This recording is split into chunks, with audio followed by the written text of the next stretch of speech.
going on, everybody? Welcome back to another new and explosive episode of the Viall Files Reality Recap Edition. We have a full and bursting household with us, our pop culture correspondent and the love of my life and fiance, baby mama, the one and the only. Keep going. Natalie Joy is with us. Amanda is back in studio. We got Genevieve. Allie is here. She's not on a mic. She's taking diligent notes. Allie's keeping this whole boat afloat. Derek is here. It's a full household.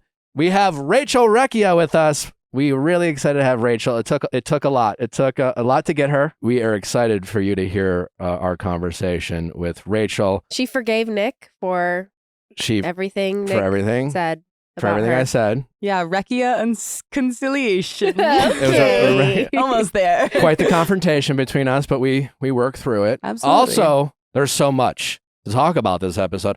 Taylor Swift, she's maybe got a new boyfriend. We don't know. We'll get into that. But before we get into all of that, we got Love is Blind. It's back. It's better than ever before. Really enjoying this season. Is it season 5? Yeah, season 5. Wow. Dynamite. I've been glued to this screen. I've been really into it. It's really compelling. It actually is a really good season. Compelling Absolutely. television. And I think there's so much to hop into because there are so many conversations where it's even though there's all the ways that this environment heightens situations, it also really relates to the kinds of relationship conversations that exist beyond that. It goes without saying, Uche, Aaliyah, Lydia, going to be a huge component of this. Do we start with them? Do we? I don't know. I have thought so much about that dynamic. It's made me think about life. In what way? In so many ways. Okay. His brain does not sleep. It doesn't. No. He lies awake at night. It never shuts off. Well, you know what it made me think about? This is something I often think about, but it reinforced the thinking about it. I don't know if that made sense. Okay. I think a lot about this constantly, and I've thought a lot about this more in adult life. The balance between the practice of running your life through the lens of what other people think of me is none of my business versus that balance, that tightrope walk of recognizing that if we want people to hang out with us, if we want people to like us, if we want people to invite us to things, we have to work on our shortcomings. And if you want to keep it real, that's great. And I like to lean more on the keeping it real type of persona than, worrying about people pleasing. But nevertheless, if you want to be talked about always positively, if you always want to be invited, if you want people to want your presence, then you don't get to just say, I'm just keeping it 100 all the time and I don't want to be judged or you can't judge me. And things like that. And that balance between those two kind of ideologies, honestly, is I think one of the major keys to life. And striking that balance, I think, is critically important. And we live in a society where when we do something where we mess up and we want some grace, we like to say things like, no one can judge me, But when other people mess up, we use all these buzzwords to, narcissist and name call them to, turn them into, something that we don't even know if they are, but we love to throw those names out there. And watching the Lydia, Uche, Aaliyah dynamic really made me think about that because you got Lydia all day long being like, I just want someone to accept me. If you're a big personality, amazing. But again, if you want to keep it real all the time, you just might rub some people the wrong way. And that's also fine. But you don't get to just say throughout life, especially in adulthood, that everyone is supposed to accept you and love you for who you are. You just might not be everyone's type, But also Nick made a really good point when we were watching it. We were obviously having a discussion about it. And he was like, I have had to change things about myself because I realized that not everyone likes it. My partner doesn't, and I had to self-reflect and so not everyone is just going to love you for who you are and not have any questions, anything to say. And I think that's kind of what Lydia is expecting. And I think you're really valid in that point of being no, you have to look in the mirror and say, okay, I need to change some things about myself Yeah, if you rub people the wrong way, or you like, let's say you realize that, like, I don't know if I got invited to that thing or something, or whatever it is. Like, you can not give a shit. You can be like, hey, listen, that's fine. I'm not everyone's cup of tea. I am who I am. Or if you want to be included more, if you have a habit of, let's say, walking into the room and just taking all the oxygen out of it, if you have a habit of making every situation about you, and projecting other people's problems and like making it about you, you might rub some people the wrong way. And if that bothers you, then you might have to reflect and you might have to work on it. That's something we all literally have to do. And again, striking that balance between being your truest self and not worrying about, making every situation about people pleasing versus like recognizing that we have some character flaws. We might make some low character choices in our life and we have to hold ourselves accountable. Otherwise, be judged for it. Totally. And especially the things that might rub people the wrong way in a more like meaningful, significant way, as opposed to someone who is just, you're never going to get along with, you're different people.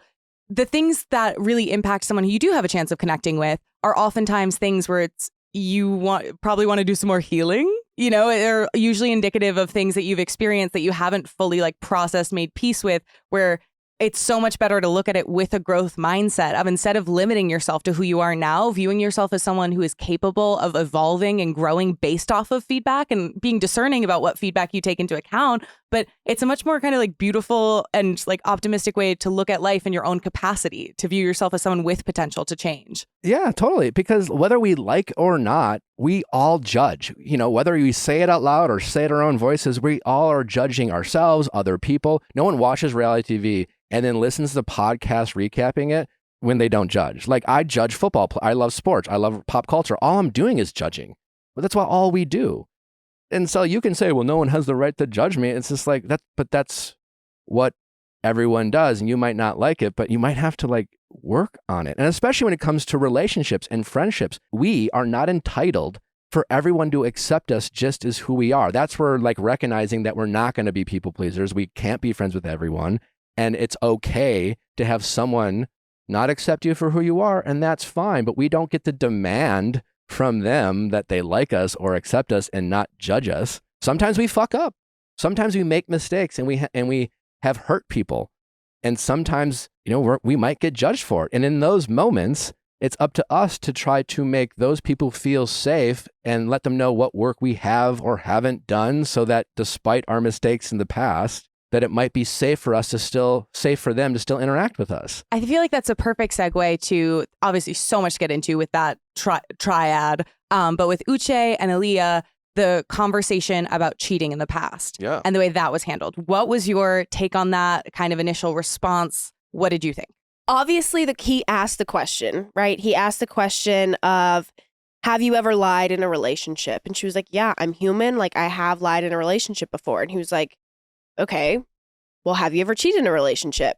And coming to find out that the person she cheated on didn't even know that she had cheated. Like, he is finding out by watching her on Love is Blind. To me, that was the most outrageous thing she did. Also, I want to point out that when she first admitted that she cheated, his initial response was, okay, tell me about it. He didn't sound judgmental at first. I feel like that's maybe subjective in the sense that, sure, and I think he has every right to, like, it's weird because I think so often people will like apply a very perfectionistic lens to how they expect people to behave in this situation. And so like, I say this with the knowledge that like Uche was finding out overwhelming, upsetting, discouraging information in the moment. I do think he was being pretty cold and pretty like, it felt like they were in the interrogation room and there was a single light hanging over her head and he was like circling a little bit with the way he was asking questions. It was very, I think at times the tempo felt very harsh, even though those questions were all really valid. And again, he shouldn't be held to a standard of perfection with that. Like, I'm sure I would also be pretty upset if someone I thought I might marry revealed that they cheated. Like, that would be overwhelming information. Certainly subjective. I took it as at first he was like, okay, tell me about it. All right, let's, is this a high school? Was this 10 years ago? Was it a makeout? Was it oral sex? Was it intercourse? Who knows? Was it emotional cheating? He didn't know. She was so reluctant to just give the truth. Like, I thought she could say, some version of, like, I knew this would come up. So if you're okay with it, could I just tell you what happened? And more importantly, can I tell you about like the work I've done and why, despite this happening, me being really disappointed this happened, like why, sitting here now, as hard as it is to admit this, it was a defining moment of my life in a positive way because I think I've really made some real impactful changes. She didn't come anything close to that. She dripped this information out begrudgingly as he asked for it. To Natalie's point, it was like, did you tell him? She didn't want to tell the story. And the story we heard essentially was 3 months prior to the relationship ended, she had intercourse with someone else, didn't tell her partner at the time, maybe told a friend, who knows, and then eventually had the guts to break up with him and then decided to just pretend it didn't happen. She initially cheated because she wasn't pleased sexually in their relationship. Yeah. Which I do feel like is really important context of like, why? There's just so much shame surrounding like women's sex drive. Like it, like being, at least in my experience, and I feel like I've come from an extremely like quote unquote progressive environment where there has been like, a lot of emphasis on like women having the full range of emotions and experiences, men, including like pleasure and sex. But there is still so much stigma surrounding like a women's sex drive. Like it is embarrassing sometimes. Like I feel like I would never proudly describe myself as horny. And that is like something that I maybe should work on. You should. But I think there is so much of a like, we can talk about these things in statistics, be like, yeah, there's a huge like orgasm gap. But like understanding the way that actually transpires in a relationship and how hard it is to work up the courage to even say, I deserve to like find sexual satisfaction or pleasure. Like, can you please pay attention? Can you please care about that? Is a really difficult thing to do. I'm not defending her choices about it at all. But when we're talking about her being kind of like, as you were saying, cagey, also, she didn't tell this man. So I'm sure there's a part of her that's like, well, I want to be honest, but also I'm about to put my ex on blast on national TV. And then additionally, it's a subject where there is so much like shame surrounding it. That's all I want to say. And I agree with everything you said in terms of the awareness aspect, but like, I'm sorry, no, that wasn't the time. And she doesn't get any brownie points, at least from me. She could have talked about that without mentioning any one specific partner. She could have separated those conversations. She could have been like, also something I want to talk about in past relationships.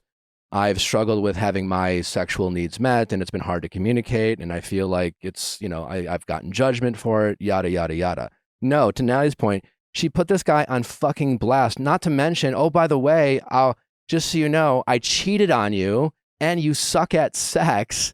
Her delivery was incredibly selfish in how she said it with no real thought to how this might affect him when Uche really kind of started, and to your point, interrogating her.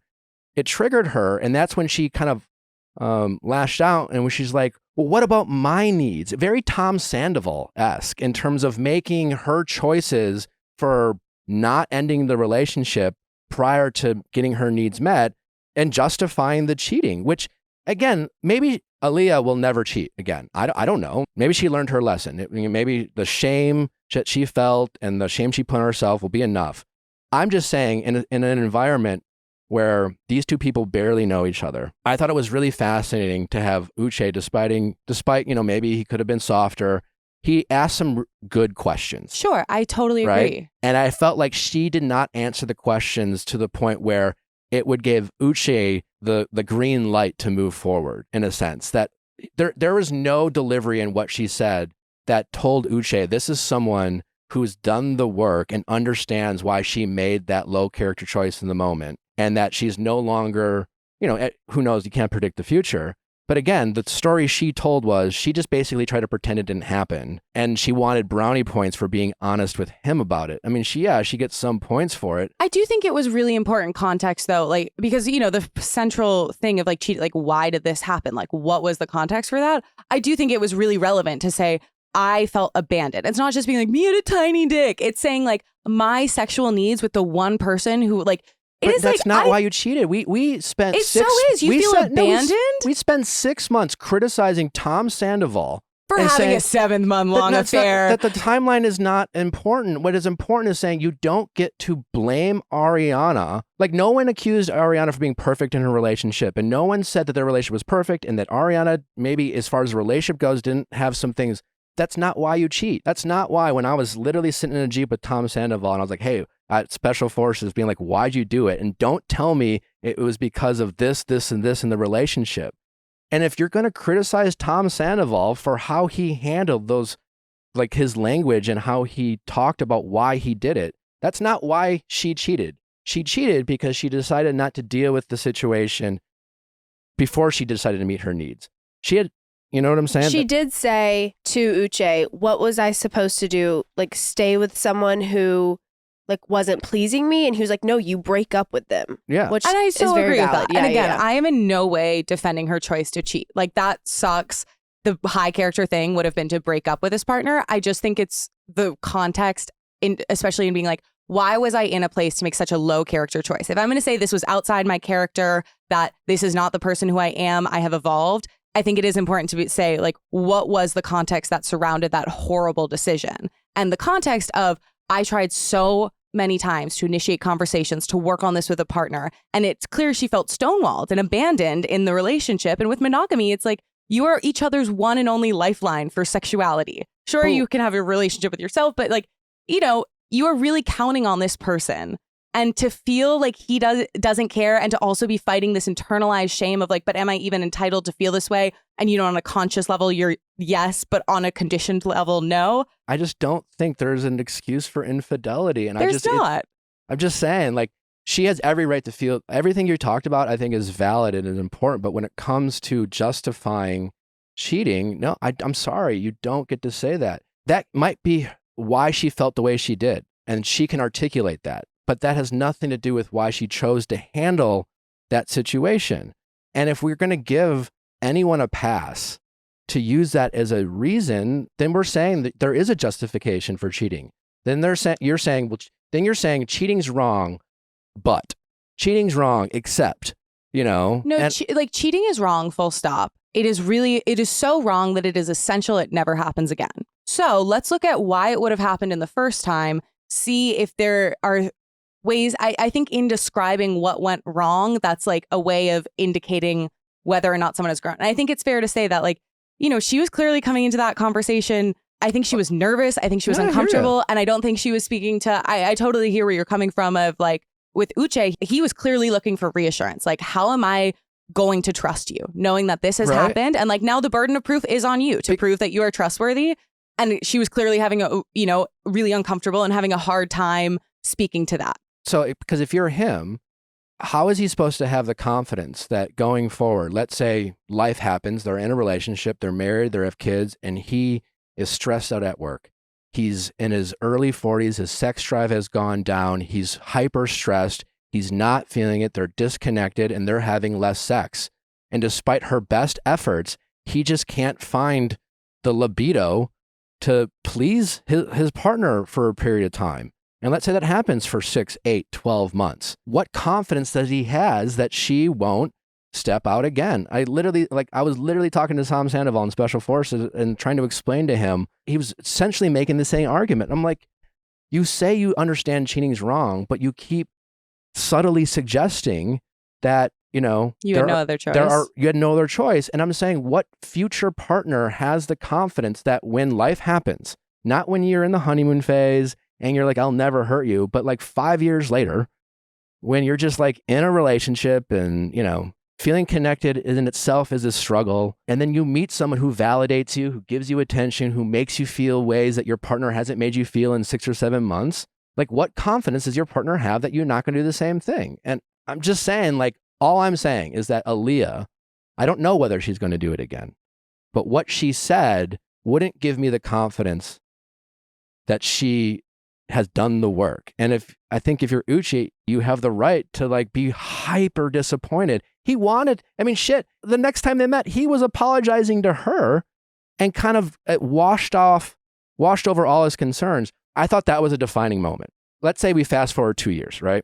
Uche calls in, and let's say it wasn't in Love is Blind. Him and Aaliyah, not in Love is Blind, got in a relationship, right? And let's say they dated and she cheated on him, right? And he called in and he's like, so I was in this relationship. Here's how he would tell the story. He's like, yeah, like, I mean, she told me she cheated in the past, but she was so transparent. I asked her if she ever cheated and she told me all about it. That would be the version I hear. And that's, you know, when we have Ask Nick, we have people call in and they tell their version of the story that kind of lets them off the hook. And then we'll ask more questions and we'll peel back layers and we'll realize maybe there's a little bit more of the truth. And I'm just saying, when we are in relationships and things don't work out the way we want and we reflect back, these are the moments, right, where we kind of recreate those stories in our head to something that's a little bit more like lets us off the hook. And I'm just saying, if you're Uche in this situation, he would need to go back and remember that time where he asked these very pointed questions, and his body, his gut told him, she's not giving me the clarity I want and I need because I really want to be with her. Instead, he just chose to ignore it because he was feeling all these intense feelings. He wanted to be with her. He wanted to give her the benefit of the doubt, and she didn't, and he just chose to ignore it. And then a year later, when it, if let's say in this hypothetical world, she were to cheat on him, he would act like shocked and like, how could you? She was so transparent. She was so honest. And if there was a fly on the wall and you replay the tape, you would be like, well, no, actually, she kind of told you through her words that she didn't do the work, that she was kind of justifying her actions. I took his apology as a sign that he holds himself to an incredibly high standard of saying, even in these conversations where I have every right as a potential partner, as a potential husband to you, to understand this and have information about it, I was not coming at it with a tone of curiosity. I was coming at it with the tone of like, I was judging you in the moment and I was not being ultra kind. And so to me, I interpreted the apology as like, wow, he holds himself to such a high standard of like, I want to be able to have these conversations with my partner and do my very best to not instill like more judgment and shame on a situation they already like clearly feel that way about. I know, but we do that sometimes too. Like he was probably patting himself on the back for being super understanding. If you wrote down the transcript, like, so like no notes for Uche, no notes. I think it was just like kind of in the delivery where we get into the murky water. Then, so much of what we saw in the later episodes of this chunk was about the reveal of Uche and Lydia. And it seems like, especially for Aaliyah, I'm sure there was a connection to her about, disclosure, honesty, judgment for where that has and hasn't happened. Like, I'm sure in her brain, when she found out about Lydia, there was a part of her like, you were so fucking hard on me, even though they're different things. How do you feel like this context fuels that situation? Well, almost similar in the sense where that was Aaliyah not trusting her gut. Where it was like, well, you're not even going to talk to her? And like, before you let her off the hook? The whole situation was handled like so bizarrely, I think, by everyone. I feel obviously her and Lydia have a very, very strong friendship. They obviously have a ton of love for each other. And you would think that that would be something that as a friend, you would want to disclose. And instead, when the whole cheating and Aaliyah came back and she was sobbing, crying, and Lydia's comforting her. And she's like, well, that's his own trauma. You look back at that and you listen to it and you're like, she has ulterior motives because like she knows him from before. So you just like listen to these conversations and it just feels really icky. And then to have Aaliyah confront her and to hear like they fucked 3 months ago and like, oh, his house is 3 stories and he has a blue Tesla and he does like her just giving all of this information that obviously Aaliyah was uncomfortable. She didn't want to know. Literally didn't ask for. Literally said, when she's like, his dog loves me. He loves wild turkey. And again, I'm sure she was uncomfortable and word vomiting, but it was some bad word vomit what she was saying. Yeah. Well, because at first, before we knew about the relationship, I just thought it was Lydia just making a situation not about her, and her projecting her own insecurities. And it just reminded me of the times that, like, listen, our friends often are the worst people we should go to relationship advice for, right? And I thought this was a perfect example of that, where Lydia has her own struggles in relationships and her own insecurities. And, she wanted to be a good friend to her friend, but she wasn't in that room. And she was feeding her with all this, what I thought to be delusion. Your friends feed you delusion because it makes them feel better about their own choices, right? And yes, we don't like to be judged. I hear you. Like, you can't say no one has the right to judge me and then go to your Facebook or Instagram and read your comments. You're literally looking for judgment. And just because it's a heart eyes emoji, that's judgment. You don't get to cherry pick the judgment people give you. You don't get to want the compliments and like reject the criticisms. Like, we all judge. It's just a part of life. Oh, and then when she tells Milton, oh, it would have ruined the whole experiment. How? Explain that to me. But that to me felt like a producer plant in her mind. You can't tell anyone until we tell you it's okay because we have to let the experiment run through. I hear That's, you, but that's these what are I thought. it might be true, but these are adults, and I'm sorry. I know what it's like to be produced. I know what it's like to be given suggestions, and I've agreed with some of those. I've taken the bait sometimes, regretfully, and I've rejected them at times. But at the end of the day, they're my choices, and I have to be held accountable for my choices. That's a personal choice. That's how I see the situation as someone who's been in those environments, and I personally just don't let people off the hook. I feel like it only would have ruined the experiment if they decided to pursue each other. I agree. But her telling Aaliyah and Uche telling Milton or whatever, that doesn't ruin the experiment at all. No, at all. Unless you're describing him physically, like, right. and ruining Unless the blind you're giving element. all that information about his house and his car and his dog and all the things he likes and doesn't like, then it ruins it. And I think maybe Lydia couldn't control herself, and maybe that's why she just didn't trust herself to. But then Milton told Lydia, if you told me this day 1 or 2, like I probably wouldn't have pursued you. So I'm sure in her mind, she's like, thank God I waited until we like had this did not connection. make sense to me from Milton. I was No, like, me either, why? Yeah. Well, I mean, what do you mean why? Like, why would you not pursue her just because by random act or by brilliant production act, someone who she happened to have dated in the past was also there? Well, part of it is he's answering a question with hindsight. So he has no idea how he would have handled that situation, right? He has more information than he otherwise would. But two, a lot of us, don't want to like fuck our friends' exes.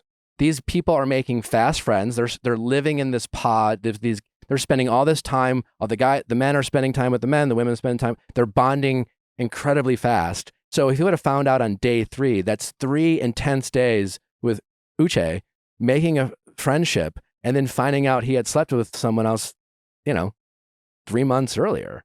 And yeah, maybe but if she told him day 1, then he could have, like, I feel like a lot of these people that we don't even see, obviously Johnny and Stacey aren't the best of friends and they just like don't talk. They kind of avoid each other. So if she told Milton day 1, he would have been like, okay, interesting, good to know. I'm not going to like become besties with Uche.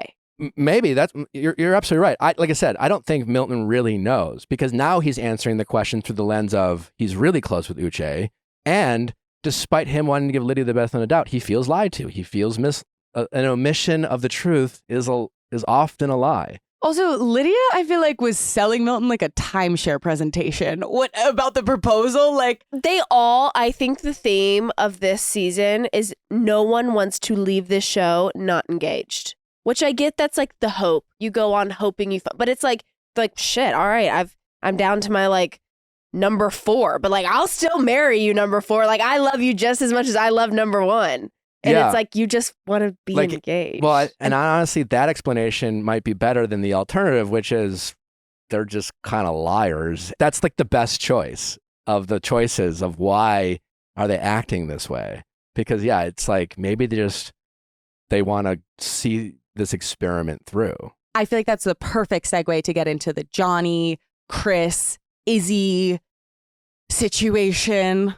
Izzy's toxic. Yeah. What is it about him where I'm just like, I feel like you were shitty to my friend's boy, like my friend in a past life. He's been like insecure in his relationships, and now all of a sudden he's in a situation where the one thing in his mind that was like holding him back isn't really a factor. And he literally had 3 women at one point obsessed with him. And so he's like, oh, this is new. Like, and just like it went to his head. He's like, when we always say like, fuck the spark, watch out for butterflies. I feel like Izzy is like the epitome of someone who's like, great first impression, seems super charismatic, skips the small talk, like, and seems great at first, but ultimately like there's a lot of stuff going on there. Well, kind of like Lydia and Izzy, I feel like have a lot of similarities where it's just like they're trying to be good friends, but at the end of the day, they kind of make the situations about themselves. And every situation is a chance to validate themselves. And those little scenes you saw between Izzy and Chris, why are you telling this to Chris? You're telling this to Chris because it makes you feel better about yourself. Totally. You want Chris to know that you broke up with her. It's funny because they were telling the same story just through their own POV. Johnny was telling Chris essentially the truth, which was like, you know what happened with us. We broke up. And like, ultimately, it seemed like, I don't know, Johnny also might have seemed like she was fibbing a little bit. But either way, Izzy wanted Chris to know that he had the power in that relationship. And Certainly. unnecessarily so. He was pretending to be a friend while trying to just validate himself. Absolutely. And there was a lot of people pretending to be friends. They weren't looking for friendship. They were looking for partners in crime. Like Lydia isn't looking for friendship. She is looking for a partner in crime. She is looking for someone to make the same mistakes that she makes so that she can feel better about her own choices. Hot take. Izzy kind of reminds me like of a low-key bald Shane. I knew you were going to say that. Like his fidgety energy a little bit, you know? Yeah. He almost kind of looks like him too with no hair. Yeah, like the teeth. There's something about the smile. JP and Taylor, I think, are absolutely perfect for each other. The sugars. The sugars. And I think they are going to last forever. I think hope they're so. so cute. Yeah. I got nervous when that bit of the teaser where When he she says, said, I do now. You knew what I looked like. You didn't know what I looked You like. did- And he says, I do now. Yeah. That made Yeah. me scared. Not in the I sugars. don't know because he looked like he shot out of his ballpark with Yeah. Taylor. And then she was like, I probably like wouldn't have gone for a guy with a gap in his teeth. And so it's just like interesting Yeah. to hear that. That was tough to hear. My Yeah. read when they met for the first time is that he was super excited about how attractive she was. And she was like, I can work with this. Yeah. Like she was literally like, love is blind. I'm proof of that. And like seemed proud that she like lowered her expectations. Like, Yeah. To like kind of close the Johnny thread with Chris, what did you make of Johnny's decision, you know, and how at one point she, when talking to Izzy and when kind of truly shooting her shot in the biggest way and saying like, please, like, let's take this leap together. Here's how I feel about you, speaking about their relationship and also her relationship with Chris. And then conversely, after that didn't work out, she shared with Chris that through a totally different lens. Like, what did you make of that? I just want someone on Love is Blind in this critical situation to just go in the room, kind of to Natalie's point, and just be transparent and be like, listen, this is a crazy situation. Obviously, you know, I made a connection with so-and-so. And to be totally honest, for what I was feeling, I was leaning that way. They rejected me. But I'm here. We had and I'm just going to be honest. Like, I just want to be real. Like, you weren't my first choice. And I don't want to have to say that, but I don't want to sit there and pretend and try to sell you on something and like oversell our connection because I don't want you to feel like second place. So let's just like, are you willing to give me a chance?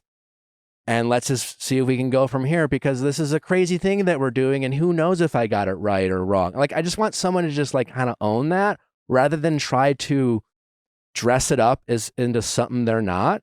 And I just, again, like Johnny also seemed to fib about the story a little bit. Johnny seems like someone who just like, you know, she's a beautiful person. She's very talented. She's a lawyer. She's a lawyer, yeah. You know, has a lot of things going for her. But like all of us, she's had some people decide that she's not their type. But I think every time Johnny has been rejected, instead of just accepting it and being like, I'm not everyone's type, you know, like whatever. I think she kind of lives in this delusion and she tells a story which is she decided somehow that she rejected them, even if she's like, yeah, they broke up with me, but I didn't need them anyways or whatever. And listen, if you need to get over someone, it's good to accept that, you know, you do deserve better and that they weren't giving you what you need and things like that, but not maybe to the point where, again, we all need to work on things. We all need to make changes. And if every partner you've ever had complains about the same thing, it might be a you problem.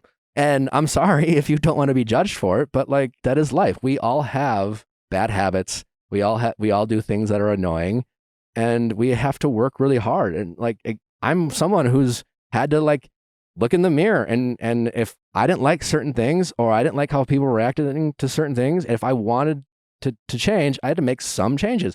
There were other aspects where it's just like, well, can't win everything, can't please everyone. And I wish they didn't think this way about me, but what are you going to do? Babe, you got to tell your food joke. Oh, they just, of course, like Love is Blind gets, you know, under fire by previous Love is Blinders saying they were neglected and not fed and not given water. And this season they have a buffet of food everywhere. They have food everywhere. We feed our casts. There's like to-go boxes of like places maybe they went out to eat. There's like every scene has a meal. There's vanilla mini Oreos Aaliyah's eating. Like that's vanilla Oreos? That's Sorry, a specialty project. But that is. That's a request. That is. Someone asked for those and they were hand delivered for sure. I did love Chris feeling comfortable enough to share with Johnny what he went through and losing his virginity. I feel like shedding light that men important. Also go through that. It felt really important, and I don't remember how Johnny handled it, but I think she handled it well. I think she did too. Yeah, I think she just said like better than Izzy handled her telling him about her ex. Oh, yeah. Because that was, she was sharing about her past relationship and how they broke up and he was an addict, and then she learned that he'd overdosed, and that was really difficult for And she her. was It was the already only married. person she ever loved, which was interesting because she was married. She at was that married. point. And he was just kind of like, oh yeah. He was acting like a goddamn Spirit Airlines counter person who, when she popped her baggage on the scale, he was like, that's too heavy, too much. Yeah. Yeah. Izzy sounds like he's just, done a lot of work on himself, and maybe that work is just going to the gym a lot. I don't know.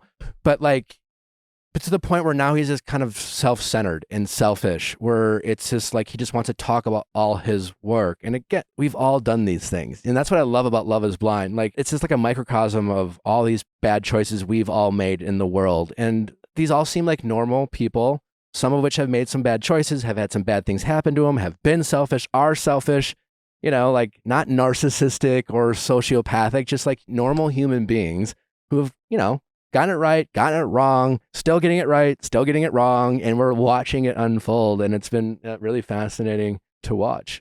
Absolutely. Before we wrap up, can we just talk about Miriam, the most mysterious woman ever to grace the screen? What does she do? I don't understand. She what doesn't even know does. what she does. Her She has no timelines, idea. her timelines are off. Yeah. I love a good timeline. That's not Miriam talking, because she's living in the Middle East but has moved back to Houston.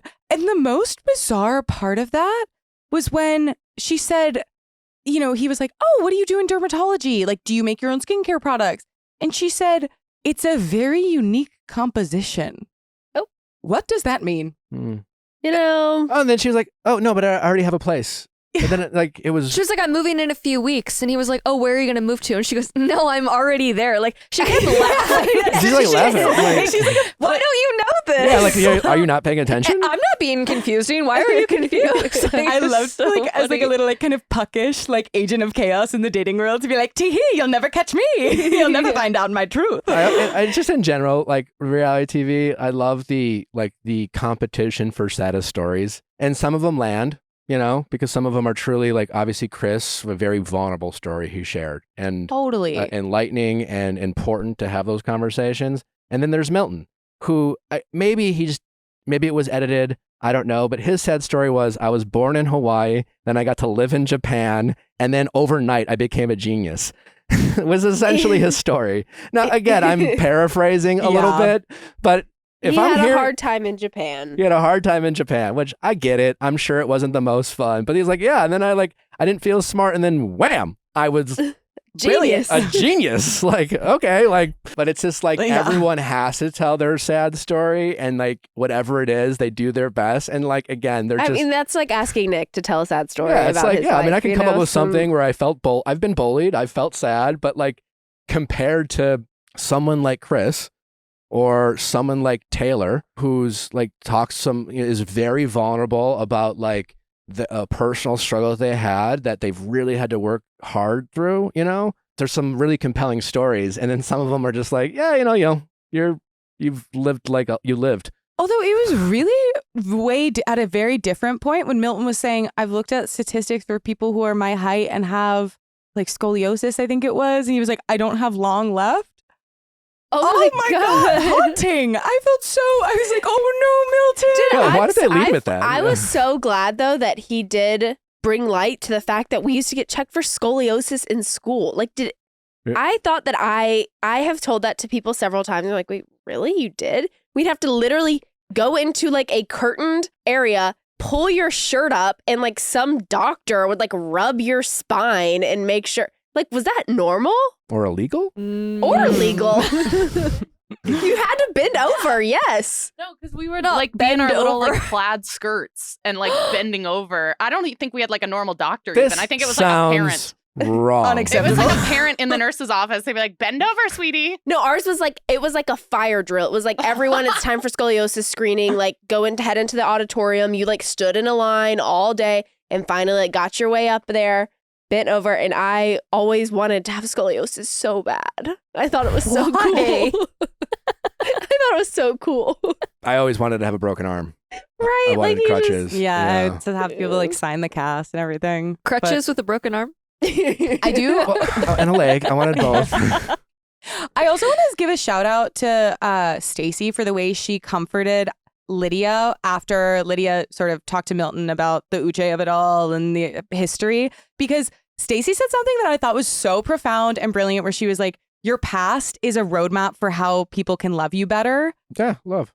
Period. Love Nice. that. Go up. And she was someone who like, I got, and this is horrible, I was judging, as we've talked about, I was judging her. I got vaguely bitchy vibes from her. I don't know, maybe it was because she has a very strong contour game, but it was one of those moments where I was like, I do not know this woman. She is so emotionally intelligent and lovely and kind, and she is being a really good friend in this moment. Like, And to put a nice bow on it, there's it's subtle, but such a big difference between making a mistake and doing the work so that you can avoid the mistake in the future, and making a mistake and just like trying to pretend it didn't happen and saying you were wrong and hoping that you don't do it again in the future.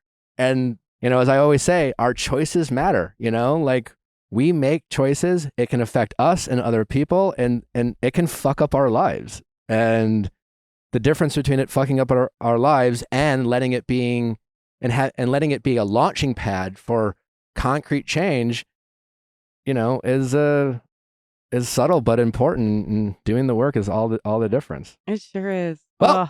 What a lot, so much to talk about. Listen, obviously we're not getting to every nit and gritty thing. It's already a long episode. So much. We have Rachel, Taylor Swift, and Travis Kelce. We'll cover a lot more Love is Blind and Pop Extra behind Viall Files Plus this Friday.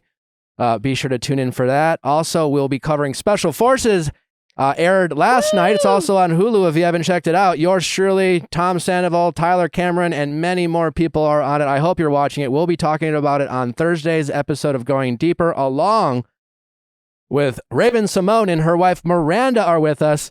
Super excited to talk to Raven from the hit show That's so Raven. It's a the future. future I can see. We'll be talking to them, especially I want to talk to Raven about, you know, she's been very open about she's inherited She manifested, perhaps. the medium, is it medium skills? Anyways, we'd love to talk to her about Psychic that. ability. I'm a bit of a skeptic, but but a curious one. I'm a curious one. We're excited to have them. And for all you people who love your updates, Viall Files Classic, everyone gets to listen to another update, and it's a doozy. And plus, again, reminder, if you love those updates, there's many more streaming behind Viall Files Plus. Just go to viallfiles.com, whether it's Pop Extra to get all your pop culture stuff that we don't get to talk to, your update specials, that and our Vanderpump recaps that we're doing, that and so much more. Just go to viallfiles.com. It's free to sign up, free for 7 days. Check it out. All right. The Paradise Queen herself, she talks about Tino. We ask about Tino, and she delivers. Rachel Recchia. As a woman, I definitely have a love-hate relationship with my hormones. And in the life cycle of women, everything from postpartum to menopause to plant-based lifestyles, no matter your life stage, there are so many different factors that go into addressing any kind of hair strengthening that you may want. And Nutrafol has unique formulas to really account for whatever stage of life that you may be in. Each one is physician formulated and drug-free and science-backed. So, you know, you can have the most reliable results. Well, did you know that hair thinning will happen to approximately 1 in 2 women? not just us guys who have to deal with thinning hair. If you're among them, you are not alone. Thinning is normal, and Nutrafol helps women address it from within with science-backed supplements. Nutrafol is a #1 dermatologist-recommended hair supplement clinically shown to improve visible thickness and strength. From postpartum to menopause to plant-based lifestyles, and no matter your life stage, Nutrafol has 4 unique formulas to support women. Each is physician-formulated using drug-free, science-backed ingredients so you get the most reliable results. Go to Nutrafol.com to take their hair health wellness quiz, identify causes of your thinning hair, and Nutrafol will give you a personalized plan for better hair growth through their whole body health approach. Take the first step to visibly thicker, healthier hair. For a limited time, Nutrafol is offering our listeners $10 off your first month subscription and free shipping when you go to Nutrafol.com and enter promo code The Viall Files. Find out why over 4,000 healthcare professionals recommend Nutrafol for healthier hair. Nutrafol.com, spelled Nutrafol.com with promo code The Viall Files. That's TheViallFiles. That's Nutrafol.com, promo code The Viall Files. Something that I have finally learned is that it is not just about the pizzazz pieces in your wardrobe. It is about the ones that you reach for every single day. And especially going into fall, I feel like that is the season for the neutrals, the basics to shine. And that is why I am so glad Quince has entered my life. Quince only works with factories that use safe and ethical, responsible manufacturing practices and also premium fabrics. We're talking European linen, washable silk, all of these luxury items that before I was like, I'm not fancy. I don't go to the dry cleaners constantly. I don't know if I can afford this. Quince has all of those available, the extra high quality, but without that crazy price markup. Here's the kicker. All Quince items are priced 50 to 80% less than similar brands. That is savings. By partnering directly with top factories, Quince cuts out the cost of the middleman and passes the savings on to you. Listen, if you're into looking great and you have impeccable style and it's a little tight on the budget, you got to check out Quince because they are helping you get your fit on. And it's everything. It's earrings, it's handbags, there's bedding. Something that I adore is I got this bathing suit that has like, it's a one piece and it has these like very sophisticated little ruffles. Somehow it is both like elegant and it has character while also being so versatile. Check out all the styles at Quince today. Go to quince.com/VIALL for free shipping and 365-day returns on your order. Wow. That's QUINCE.com/VIALL and get free shipping and 365-day returns. Quince.com/VIALL. Rachel. Hi, Nick. How's it going? Natalie. Welcome. Thank you for We're having so me. glad to have you. Excited to be here. I feel like it's been a long time coming. Who would have thought? Who would have thought? Here we are. I thought. Keep I believed. coming. I didn't give up hope. I'm like, someday we're going to get Rachel on this couch, and here we are. Here we are. How do you feel about that? Never thought this day would come, but I'm really excited and Yay. can't wait to have the long-awaited chat. Well, how are you doing? How is your heart, as we often ask on this show? Yeah, just kind of gearing up for paradise and everything that's going to happen. Feeling pretty good, but I think those nerves are starting to set in. So this is a good way to kind of kick off the week. I Yeah, think. you're the star of paradise. Do you know that? I don't know if I would say the star. Well, We I'm would. very excited to be Yeah. there. yeah. You're definitely the biggest name. You're the Bachelorette. Yeah. Hello. Yeah, Yeah. it's a big deal. It's a pretty big deal. I'm very excited. You can be humble. This We'll- season's going to be good. We'll brag on you. It's Yeah. a pretty We'll big get deal. you. Yeah, I guess it's a pretty big deal. I'm assuming the choice to go back on the show was a difficult one. hmm What ultimately made you decide, or would you be willing to kind of walk through that decision-making process? Because regardless of what people might say or think, I'm assuming there was a lot of difficult choices that went into you deciding to go back on. There were a lot of opinions, a lot of people that had, conflicting thoughts. It really just started off as a joke. Kind of at first between me and Michelle, and me and Gabby would talk about it. We're like, let's go to the beach. And then, producers would start kind of being like, well, are you interested? Let's kind of start getting this ball rolling. And in my mind, it was always just like, oh, yeah, like we'll think about it. And then all of a sudden it starts coming up on time to make a decision. And I think that's where it started to get a little tough. But I had a lot of advice it started with Ben Higgins. We had a really long talk, and then me and Becca. And that ultimately was the decision that I made. Becca Kufrin? Yes. Okay. Who was more helpful, Becca or Ben? They were both really encouraging. I think Becca, I know she's done this before. She's the only person who could really understand it. Sure. But Ben also did Winter Games, I guess, right after his season. So everyone was kind of walking me through what it's like to go from, being the lead and doing that to going back into that environment. And everyone had nothing but great things to say about Paradise, and there's a lot of success from it. So I wanted to take the chance. And what were you hoping could happen? Having done Paradise, a different order, I could see a lot of reasons why you would want to do it. That would make sense. One, Paradise is fun. Of all the things that happen in Bachelor world, like Paradise, for most people, not for everyone, is a chance to just like kind of kick back and have a good time and actually enjoy the experience, because the Bachelorette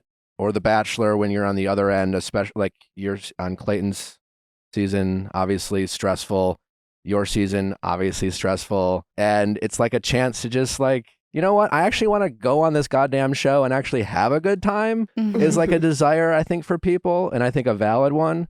And then there's obviously the, looking for love aspect. Like how would you rank, your reasons for going back on? I think this environment, has been so successful for me. And as much as we want to look back and be like, well, I don't have a ring on my finger right now, or maybe I do, who knows? But like it has been a place where I've been able to find love multiple times. And the most successful couples come from the beach.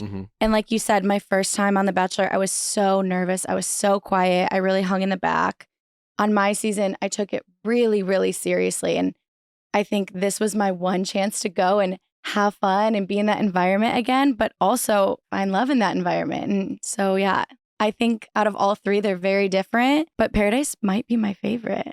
I think that was my favorite experience. Ooh. That's a good sign. Yeah. A little tease. Without giving too much away, did you feel like kind of amongst peers, because like so much of the show is like not just the romantic connections you form, but the friendships and knowing that like everyone is all mixed together. Did you feel like there was at all either like preconceived notions people had, or just like a slight kind of tinge of a power dynamic, just knowing that like you were the Bachelorette and the lead and everything? I was nervous just because there were going to be a lot of girls from Zach's season. And I knew going in already, Zach didn't really speak about me the best. So I was like, okay, these girls are going to come down. They're already friends. Hate me. He already kind of didn't talk well about me. I'm going to have to like overcompensate. But I came down and really everyone was so welcoming. I fit in right away. And I was able to just be there with a bunch of people who have done this before. And it really didn't feel like, oh, I was the lead and things like that. I got to kind of just fit in with everyone and have a great time. I totally get your reservations. Obviously, you're worried about if there was conversations, but you all had it something because Zach broke up with all of them. They probably and me. Yeah. So there you go. So, you guys were just among friends. Exactly. Probably. Yes. I know you can't tease much about Paradise, but now that you've done it, are you glad that you did? I am so glad I did it. And I'm really excited for people to see this side of me. Like I was saying before, I really feel like they've seen this like super serious Rachel, like I'm getting the ring, I'm going in and I'm finding this person. And I was really able to, I guess, go at it in a different direction with a lot of experience and a lot of time to reflect how I've seen myself before. And I've seen myself the ugliest parts. The parts I don't like. And I was able to go back and really reflect on that before I went to the beach. And I think that really helped me. What were some of those parts that you didn't like seeing or you didn't like that you saw? Or were put on show? blast on reality TV. Yeah, absolutely. I think looking back at myself, I guess mostly on The Bachelorette, I think I had so much work to do on myself before I was able to be put in that role. And of course, at the time, you're like, oh, I'm 100% ready. Like, I can do this. Right. But you really, I guess, don't know how secure you need to feel in yourself to be in that role. And I think on my time as The Bachelorette, I wasn't as secure as I could have been. And it really affected my time. And I think going on the beach, I feel a lot better in myself. I don't know if you've talked about this before, but I'm assuming just being one of two Bachelorettes was an extremely difficult challenge. I mean, I couldn't imagine having been the Bachelor with Ben Higgins. Yes. Yeah. Constantly being compared, and I'm sure people, everyone loves Ben. And whether you have your own fans, it's just an extra opportunity for your critics to compare you and contrast you. And we all watched your and Gabby's season. Like it was just almost impossible not to be compared, just almost Absolutely. by default. It was, and I remember not having to share the spotlight. And still there were moments where I felt like I was on the Bachelorette again, because like once I was like, okay, I think I'm going to pick this person, I was like, oh shit, what if they don't like me? What if they, and I already got insecure. And again, I didn't have to share the spotlight. I'm assuming that must have been a very difficult challenge for you. Yeah. Obviously, I just want to start out by saying,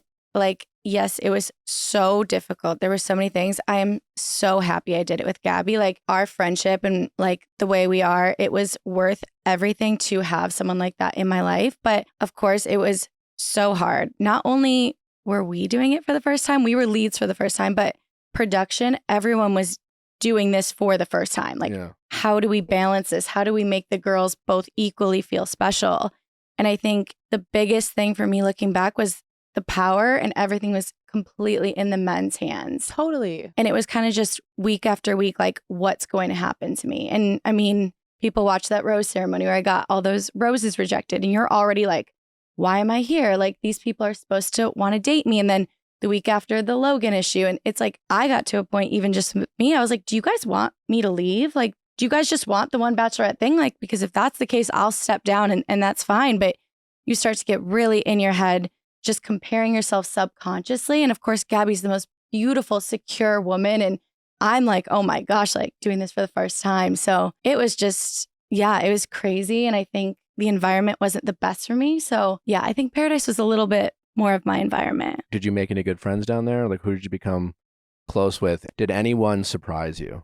Yes. So the girls are incredible. I'm so happy I got to do this season with the group of girls. Everyone who came down for a stand, I love all of them. But one of my closest friends is Blake. He was kind of the only Blake. person I knew. Moines. Okay. Yeah. I feel like there's a lot of Blakes in Paradise. Yeah. Always a Blake. There has to be. But yeah, we kind of knew each other before, just in the Bachelor world, and having him there was like really amazing for me. Yeah. And not a lead, but he certainly has plenty of experience, Yeah. Bachelor experience. So he's probably Truly. fairly knowledgeable, I guess. Yes. A nice voice of reason. And Blake is kind of a calming presence. Yeah. He really is. And he will tell you when you're being crazy or when you're doing something wrong. That's So nice. he's just very reserved, always like taking things in and like just absorbing. Did he So- have that moment with you, or was it with other people? Or did he have like a, hey, Rachel, like, Oh yeah. If someone needed to like bring me back down to earth, it's always Blake. okay. But yeah, he's great. I thought it was so funny when you posted the photo of like you crying on Paradise, and like I am someone who cries constantly. I cannot imagine how much I would cry in like the heightened environment of reality TV. I was curious for you, like how being on reality TV has like changed your relationship with crying, or like made you think about showing emotion. Yeah, like for me, I guess I've always just shown emotion. I'm a crier. I put all my emotion into everything, and people did not have the best reaction to that, but I just kind of am like leaning into it. I'm like, that's just who I am. I'm going to go on the beach and I'm going to be crying. And that's the I'm one thing I can tell you. Yeah. Guaranteed. I'm vulnerable Yeah. and emotional. Yeah. What's the most unfair criticism you've ever received? Or where someone got it wrong? I don't know. I would say probably some of the things you said a little bit. I mean, of course, you are just doing your job. We know that at the end of the day, but I think there are a lot of things that go into the show, the way things actually happen, the way I see it in my head, and the way the audience sees it. So you always just want to shake people and be like, no, I meant this, or I was doing it because of this, but kind of just have to take things for the way that they're just viewed. Is there I don't anyone in know. particular that really rubbed you the wrong way? What do you You. mean? No. Or like things that you said. Like, yeah. Yeah. But yeah, just like we always say on this show, you know, when we are recapping The Bachelor, we don't know these people. It's edited. We're discussing behaviors. Obviously, we recognize it can be a very sensitive and vulnerable thing. Mhm. I didn't like it when Sean Lowe called me a serial killer every Monday night on Twitter. You know, so I get it. Serial killer. Like every week. He didn't ever find like a new word. It was just always. There's a lot of serial killer. Okay. There were some pretty harsh was- ones. Did you just give like a vibe? Was it like a look in your eye? What do you think? Should I ask Sean Lowe? Get Sean on the phone Do I right need to now. be worried? Unfortunately for me, he wasn't the only one who had similar opinions. Yeah, Interesting. on those seasons. But like, is there one in particular, whether it was something I said or we said on the show, where you're like, the fuck? Like, I don't get why you said that, or I don't agree with that point of view, and I don't know why people think this. Like, I'm not a serial killer like that. I brought that up. But is there anyone in particular that you just felt like was unfair or inaccurate? I think for me, mostly just looking back and seeing everything play out, I really can see where people were getting the criticism. I mean, I watched it too. There were moments where I was like, why are you doing this? Why are you acting like that? But for me, I think the biggest thing was, me and Gabby are doing this for the first time. A dual season, like putting yourself in our shoes, it is a hard thing. But me and Gabby are being like kind of pitted against each other with these men. We have no idea who's really here for us. So I was just doing the best I could with what was in front of me. And I wish people gave us both a little more grace. But again, yeah, I can totally see where some of the criticism was coming from. Okay. Does that make sense? If I hurt your feelings, I'm sorry. It's okay. I'm glad you're here. I'm sorry for hurting your feelings. Thank you, Nick. Yeah. Thank you. But it's true. Like, I think people are so selective with empathy and will really go out of their way to apply it for certain situations, and then can be really I don't know. I just think it's very easy for people to talk about stuff while completely suspending empathy and not necessarily being aware of it themselves and being like, oh, well, I think I'm an empathetic person. I applied it to this scenario, but like really suspend it in certain cases that I think can just be really hard. Yeah. Speaking of difficult, we had the pleasure of interviewing your ex, Tino. Mm-hmm. And I hate to go back to the past, but if you'll indulge us. Of course. There's nothing I would love more. Mostly because he, for whatever reason, has decided to talk about you recently. This past weekend, what did he, was this in response to something? Are you aware of this, Rachel? What I'm aware of is that it's because his contract is now up. So he was doing an interview. He was doing an interview. And he said what? He was just talking about the new season of The Bachelor, and obviously, he was asked about you're going to be on the beach, and he was like, yeah, that's fine, but I'm going to be tuning in for my boys or something. And then talked about how he'd had a missed call from you and doesn't feel like there's anything that he needs to say. You reached out. I will say I did not reach out.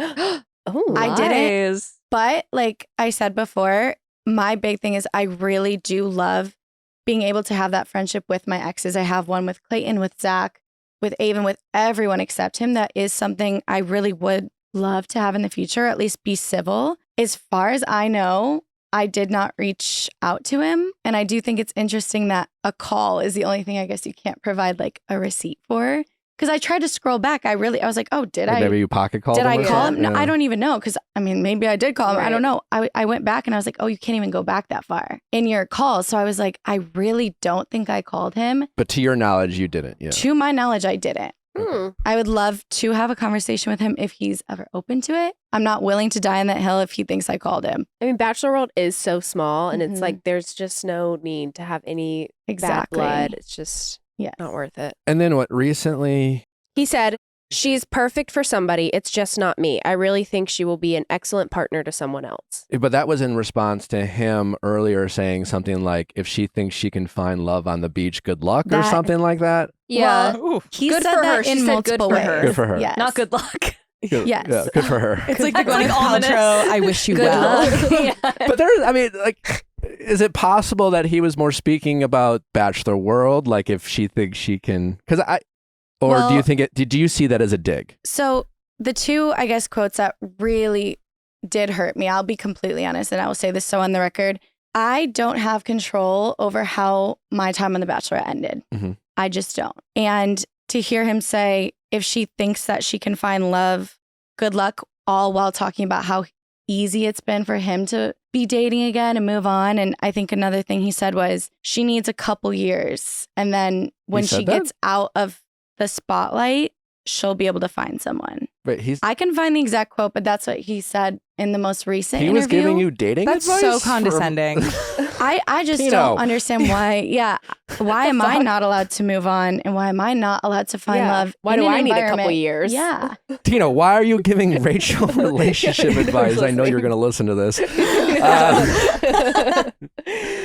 That's it's- yeah, and Weird. it's just hard because I will say I did listen to his interview with Nick, and I was on my couch, full glass of wine, like ready for this exclusive sit down, and I was so impressed. I think with the way you handled the interview, he showed so much empathy and he was really able to look at the situation, like coming out of it. There had been time that passed. I just want to say good for you for admitting that you listened to it. Most people would lie about that. Yeah. I saw the Cliff Notes. I don't know. I didn't watch. Yeah, I just heard heard. Someone about sent me a it, like, message. yeah. No, I watched it. Yeah. Full glass of wine. Was there Literally any? up to the brim. Was there? Notepad. Like, taking my notes. I felt like Tino really tried to find that balance between sharing his truth and trying to take responsibility, also while complimenting you. But nevertheless, you're here. We got to talk to Tino. Was there anything that you felt like you didn't totally agree with or you found completely inaccurate? Well, I think the way he did speak about what happened, I really appreciated that he gave our relationship, I think, the respect it deserves. I think a lot of people kind of forget in the midst of everything that there was a point where we, were in a really rough place, but I was able to really work on myself and get myself to where he needed me to be for us to be successful. And we did start really progressing forward. And so when he did finally tell me about all this, it was just obviously I was angry, I was overwhelmed. And I think the way he described it, it was pretty accurate. But yeah, I guess now hearing the way he speaks about it and the way he's kind of completely done a 180 on the way he thinks things went down, it's just hard to hear because I feel like it completely redacts everything he said here. It almost seems like to you, correct me if I'm wrong, that the interview I had with Tino seemed, from your point of view, to be fair, both sides. And as time has gone on, it sounds like from your point of view that Tino's painting himself as more of the victim rather than a equal party in a relationship that failed. I wouldn't say as much that he's like a victim. I think he is just pushing, I think, the blame a little bit more onto me than he did in the past, where I'm not saying that I'm innocent by any means. Like, we were having problems and some of it was because of me and my issues, but it feels like almost now it was like, well, because she acted this way, that's why I did it. And I don't really think it was that bad. And there is so much more than just the physical kiss. Like, there was this emotional relationship happening. And this person that it happened with was someone he was going to date after the show. So it's just hard for me to hear him, I guess, continue to be like, oh, it was just this one drunken mistake, because it wasn't. It was him, I think, maybe subconsciously trying to like feel better because he was a little bit jealous about what was happening on screen. And you can understand that. Sure. Like, I completely understand that. It's a hard thing. The winner is in a tough spot. Yes. I haven't experienced it, but I've seen it firsthand, and it's definitely a challenge.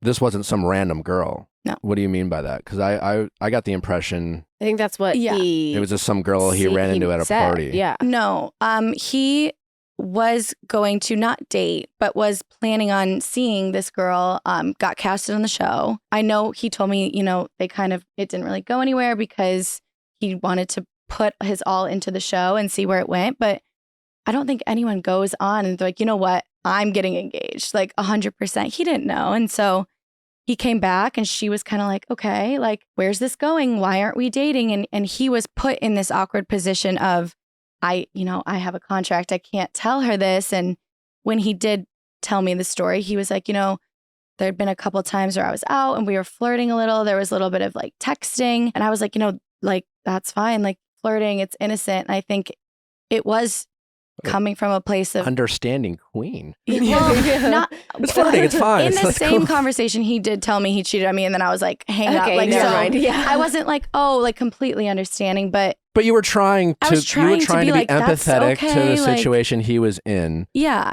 And he was in a tough spot. We were fighting. We were not on a break. We were still fully engaged.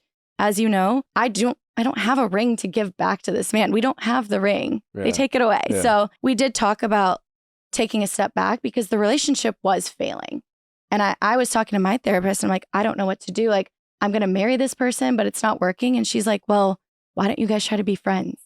I was like, I didn't even think of that. Because you go on the show and you connect on all these values and these important life things. And then all of a sudden you're in a room together alone for the first time and you're like, are we even friends? Like, can we Yeah. take this a step back? So I think I was just like, I need a second.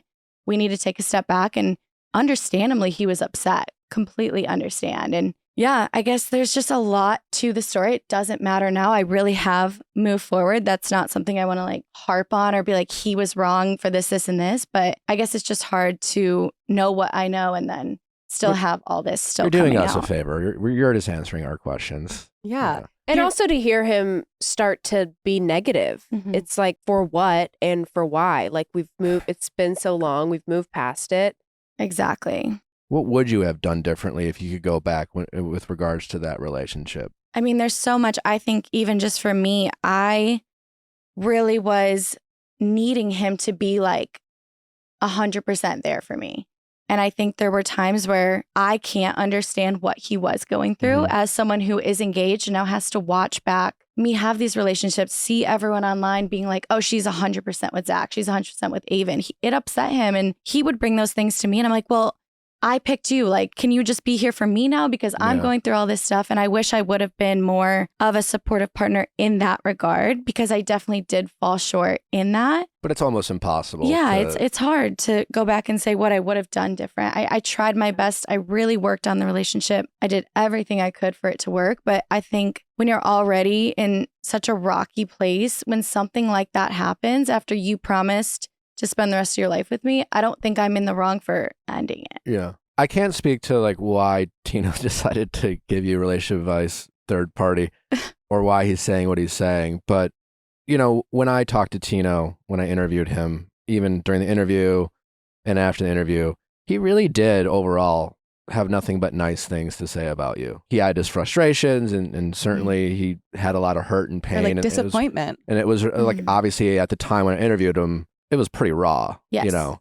And I guess like just hearing you, I guess that, you know, it's just kind of, I'm glad, hopefully you guys can move on. It's a sad situation. And I know what you guys have been through, and it's just kind of a bummer, I guess, being in this environment.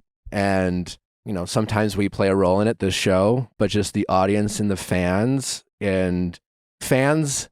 often don't allow former couples who break up a chance for reconciliation or friendship, because they're picking apart every little thing you're saying and every little thing you're doing. And they're kind of instigating, you know, fights through the internet and things like that. And they're kind of setting people up. And I've been a victim of it. I've played into it, you know, so to speak. You know, I certainly knew it, like when I went back on Caitlin's season, you know, it was just a lot of animosity. And I always tried to like have these positive relationships with the two Bachelorettes, the seasons I was on. And it always felt like you never got to that place, because it was always like someone was responding to something else, or, you know, someone was responding because some fan sent something and said, can you believe what so-and-so said about this? And I just finally had to decide to be like, I'm just never going to comment or mention again, just because it seems like fans sometimes don't want us to have that reconciliation. And sometimes we play into it because, you know, we have a moment of weakness where we read a comment or someone comes to you and says, can you believe what so-and-so did or said, or things like that? Do you feel like that what I'm describing is something that you've experienced with, you know, the relationship with Tino or even Clayton? I get exactly what you're saying. And it is so hard, because all of a sudden I'll start getting all these messages like, you know, Zach said this, Clayton said this, and you want to just like be like, well, this is my side and this is that. But I feel like the best thing I ever did was sit down with Zach, sit down with Clayton, and really just be able to have that friendship with them. It has helped me move forward and not feel like this experience has been negative for me. Yeah. When Avon came out on after the final rose, and it seemed like you were very surprised and taken back, like, what was that like seeing him? And like, was there a part of you that wanted to entertain kind of exploring the romantic potential, or just in the midst of all the Tino drama, it probably seemed like it wasn't the best environment to do that? So like, what was your mindset surrounding that connection? Can I add to that question too, in the sense that, or do you wish they never sent him out there? I will say, like, to this day, I feel like there is a lot of confusion with like, I was somehow in charge of that, or Avon was somehow in charge of that. Like, no one knew like that was happening. Especially not you. I can vouch for that. Yeah. I mean, you could see my face, but I think that I've even seen things online like, oh, well, that was Rachel's doing. Or, I mean, yes, I did walk off the stage, but I've said this before. I would have walked off the stage with anyone. I did not want to be there. I thought we were just going to sit down and be like, hey, he was going to be like, I'm sorry. I'd be like, okay, like, let's get off the stage. And then we started fighting again. So I just really didn't want to be there. But the week before I had sat down with Avon, we had such a good conversation. I really feel like we were in a great place as like friends and moving forward. And so when I just saw him, it was like this beacon of like, oh my gosh, he's like, what's happening? And I was just like happy, but I don't condone bullying, or I know that that made Tino feel like bullied in a way. So it's hard for me to look back and remember that. But at the time, you know, you're only just thinking like how much you don't want to be there. Yeah, Does that make Just sense? wanna get That on was the stage, show's yeah. doing. You know, Yeah. that was a TV moment. And I that know they kind of- wanted to give me like, I don't even want to be like, oh, well, they did this. Like they were trying to be like, oh, hey, here's like this last moment you're going to see Rachel and like what could happen. And I get what they were doing. I think it could have been done in a different way. And obviously no one wants Tino to feel like that. Avon didn't want to go out there and put himself in that situation. They're friends, Tino and Avon. So yeah, it was just all around a little bit. It's really of that. interesting too, because it was reminiscent of the Tyler Cameron Yes. and Yes. Hannah Brown situation with Jed. And it's fascinating how there's such a fine line between how an audience is going to receive it, because Mhm. I don't think the show was trying to set you up for failure, and yet they did. Oh, You I know? turned into a villain like right off the like Yeah. already like villainized, and then now it's like, oh well, she's definitely in the wrong for doing that, and I can see it, but in the moment you're not. It's live. You're not thinking about anything. You're just I don't know. Well, thanks for clearing the air on that. Yeah, as much as I can. Who knows? It was just a blur.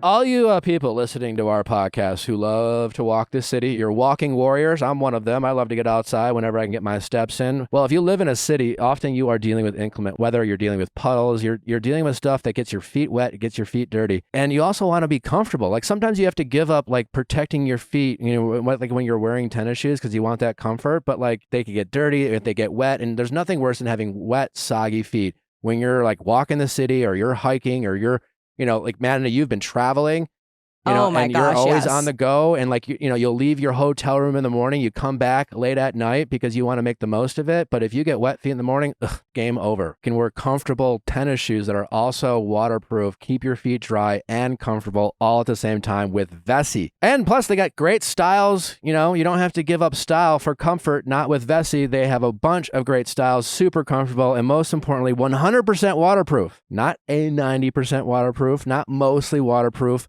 not water resistant, 100% waterproof. Also, I'll say it. They look great. They look sharp. They look cool. Before I always felt like such a little nerd putting on my water shoes, and the Vessies just look nice. So they don't ruin the outfit, and they let you go wherever your travels may lead you. Well, if you're like us and you want to be ready for anything, rain or shine, if you have a trip coming up and you need a perfect travel shoe like Amanda, head to Vessi.com/VIALL and get yourself a pair today. Again, go to Vessi.com, VESSI.com/VIALL and get shoes for the best fall yet.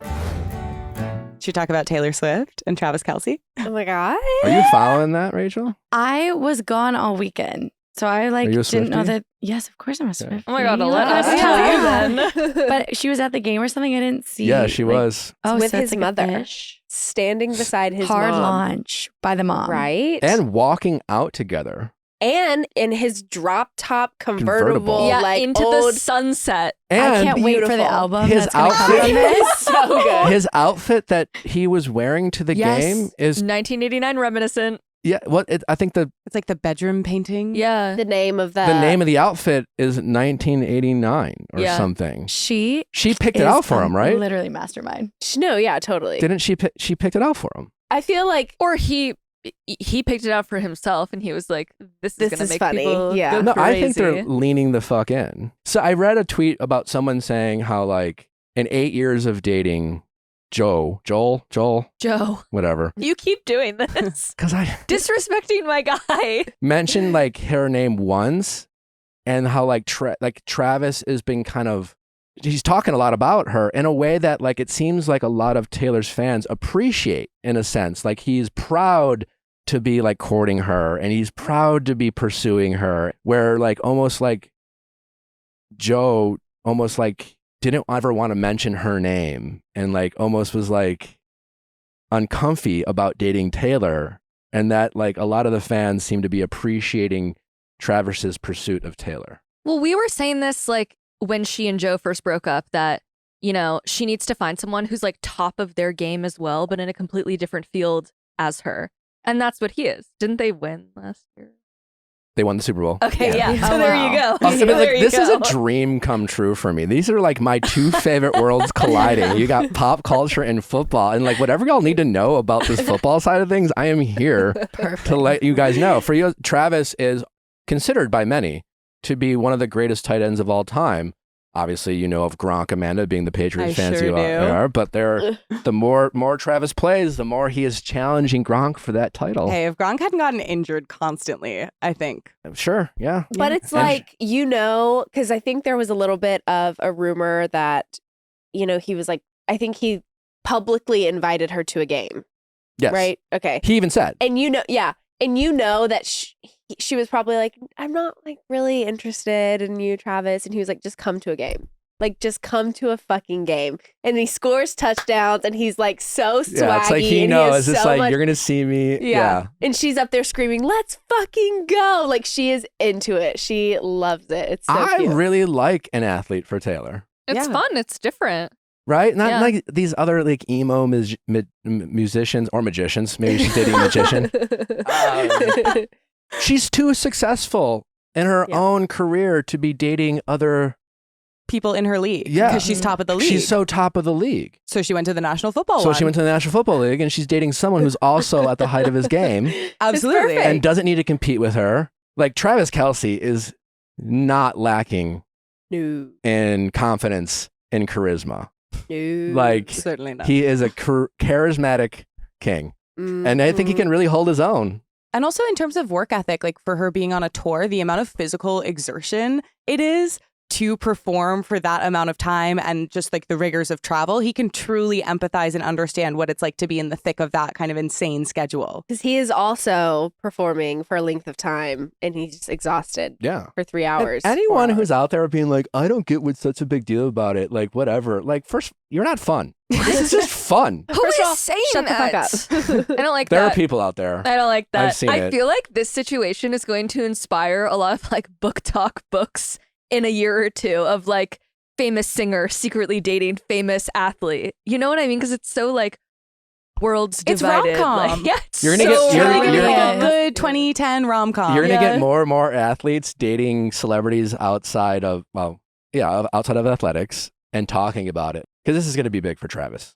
Huge. This is just like the definition of shooting your shot, though. Like he put his number on a friendship bracelet. a It was like, I wanted to give bracelet. her this bracelet, but like she So didn't want to cute. talk to anyone after the show. And then that obviously went viral, but it's like, yeah, just shoot your shot. Oh, Taylor was also seen in New York, allegedly out with the Haim sisters. And it Hi. wasn't the Haim. allegedly. It wasn't the Haim sisters. It was my friend. Yeah. I saw. And I texted her, nice fit. And then I let her know to say if Sophie was there. Which And she also- was. And then the one time where Sophie saw me at the Dodger game, I did like DM her and say it was really nice to meet you, and she did respond like something really nice, like thumbs up. thumbs up. Yeah, Something really nice, like she thumbs up my message.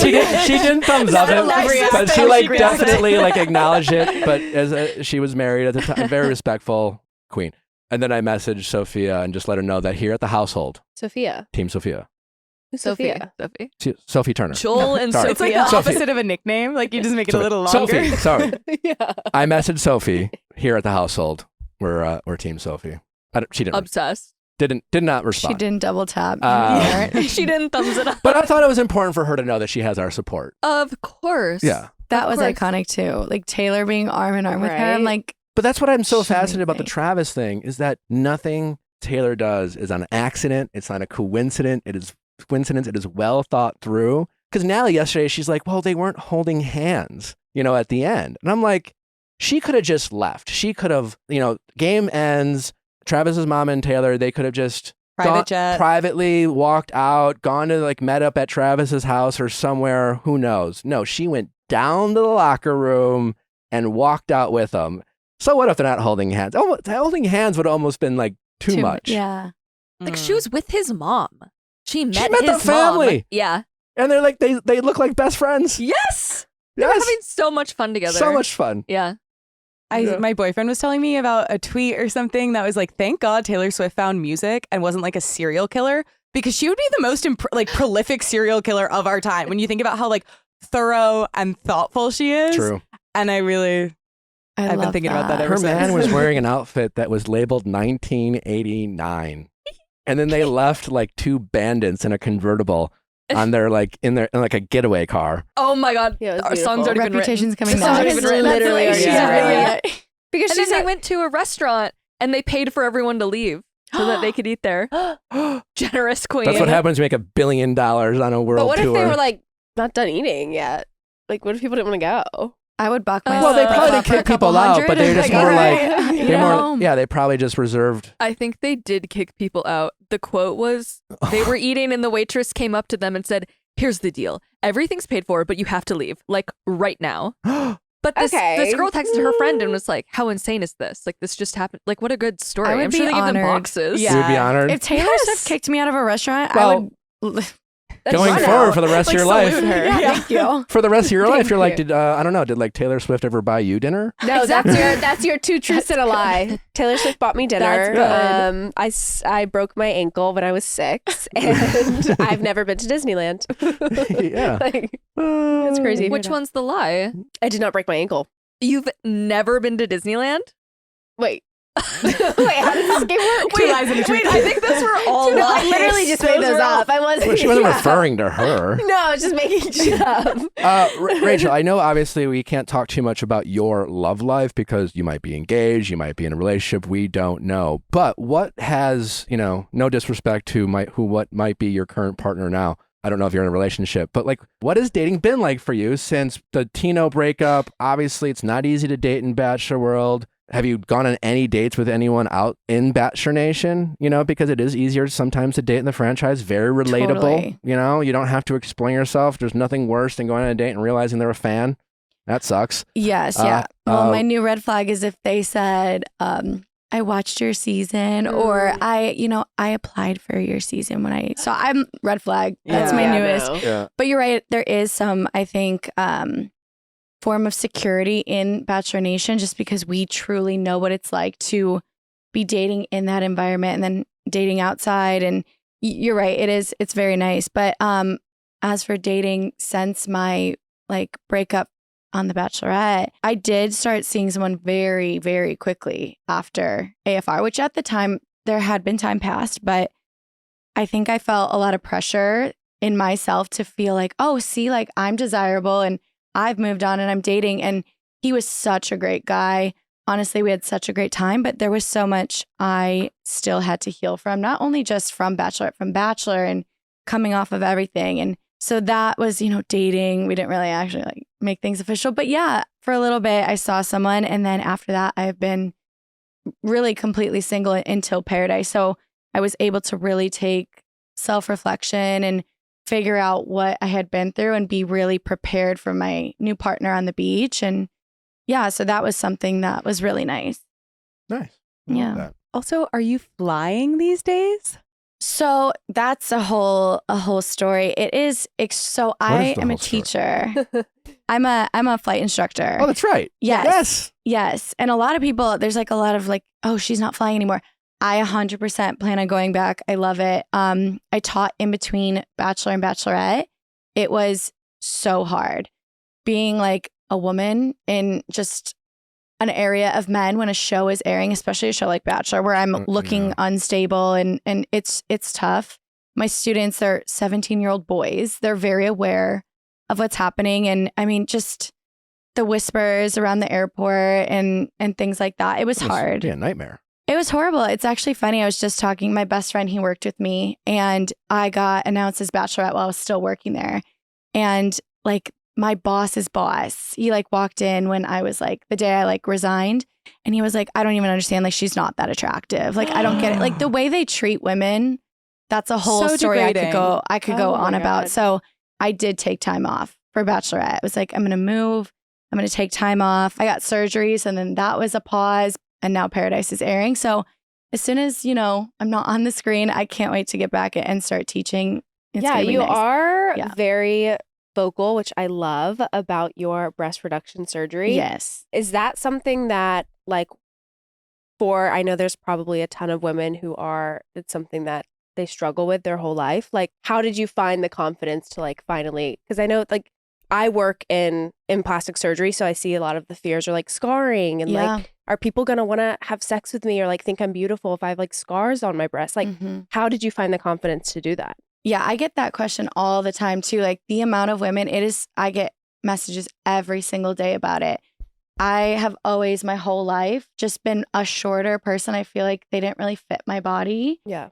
It's something I've always wanted. And I, watched myself back on The Bachelorette. And I think there were so many times where a lot of my confidence issues coming from the way I felt in my body, the way my clothes were fitting, especially when I was next to someone who, Gabby is tall and just so beautiful. And she's wearing these incredible gowns. And I'm like, okay, well, what on this rack can I wear? And Carrie did such a good job, Carrie's the stylist, of helping me feel beautiful. But I really was so uncomfortable in my body. And being able to do that and then go to the beach, I don't think I could have went to the beach in general without doing it just because of like the bathing suit issues. But I think just the confidence I feel in myself, this is the first time people will ever see me on TV truly feel confident in myself completely. So I'm excited for that to play out in like more ways than just my body image on the screen. Yeah. Oh my God, that's awesome. Yeah, thanks. Yeah, it's amazing.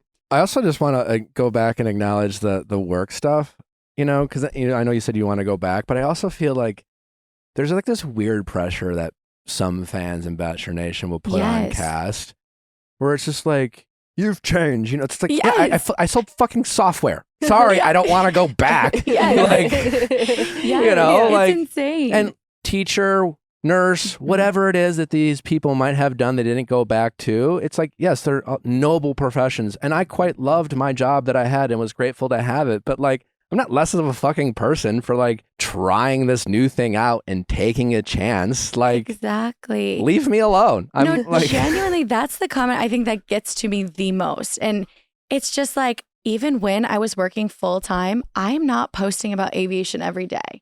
First of all, like, they don't really like us to be filming. We're flying a plane. Like, I know people want to see more aviation content. And like, I understand that. But I'm just like, I can't be on vacation. They're like, why? Like, so, like, you didn't go back to your job. I'm like, I'm on vacation. Like, give me a break. But I get it. People know I'm passionate about it. It's a big thing for me.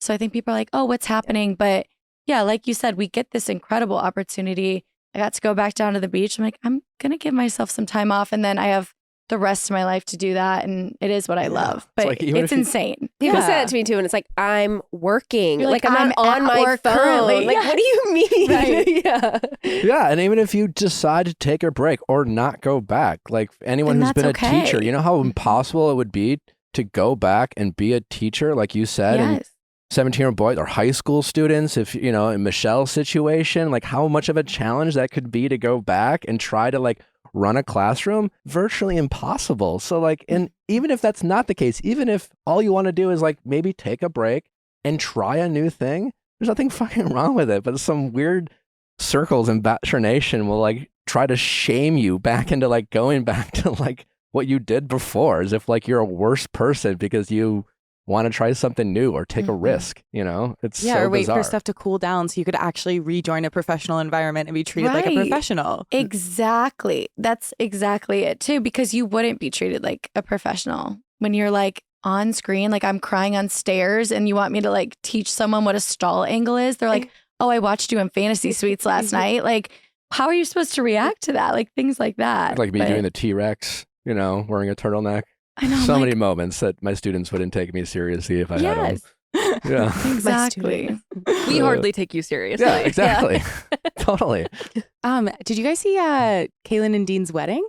We did. Yes. Beautiful. Camp it did. It themed. Ooh la looked so la. fun. They had I just saw they had a tattoo artist That their was so wedding. at cool. their reception. Wasn't Love she that. tattooing And she him? tattooed him. Incredible. She They're tat- so oh, fun. She tattooed Dean, Oh, I thought you were like. not the tattoo artist. I thought they tattooed Dean's face onto Kaylin. Oh God, no. Maybe. No, I think she put like her initials or something on him. Okay. I'm not sure. And then I also just saw Kaylin posted this morning that he changed last minute his song that he walked down the aisle to "Lose Yourself" by Eminem. and that he was just like jamming going down the aisle. I And that love feels very that. Dean. Yeah. So it looks like a very fun wedding. Would you guys get tattoos at a wedding? Like, I feel like I should not I be mean, I would. trusted. Like 3 drinks deep at a wedding with a tattoo artist. Like, I feel like I would make a very impulsive choice. And their like sketchbook that like you can choose from is just only about the bride and groom. You 3 know? things that you could It's choose like- from. It's like the custom cocktail list. Yeah, it's like you get their wedding date tattooed. Yeah, their wedding date, their like initials. 9/23/23. Like Yeah. what's that for? It's like at some wedding I went to. It's my friends. Yeah. Oh my God. Did you see there was it was a low speed police chase with a man on a golf cart driving through the streets of Los Angeles with a dog. He's barefoot, he's shirtless, and everybody was like watching it. I called my boyfriend and everybody at the bar was like watching it, like It was, like, cheering along. Reminiscent of like the OJ chase. It was a Wait, big oh moment. my God. So he's As- on a golf cart. Like on the news, they were airing it, and they had like a speedometer on the like lower left screen of like going like 18 miles per hour or some shit. As a Floridian, that is the most Floridian thing I've seen. The in craziest LA. Like, you stories could have are told me from that. Florida. Yeah. Genuinely. Yeah, Tyler taught me about the man from Florida thing. Yes, it's Like if you Google, You didn't know Florida Man? I didn't really know. I learned that on Special Forces. Yeah, So what did he get arrested for? Like DUI or something? probably. Yeah, he'd stolen the golf cart. Oh, he stole. I think, The or had plot is like taken thickening. it from a mall. Either way, he should not have been where he Why was. are there so many Why cars? are they going so Cars. slow though? Like they could easily catch up to him.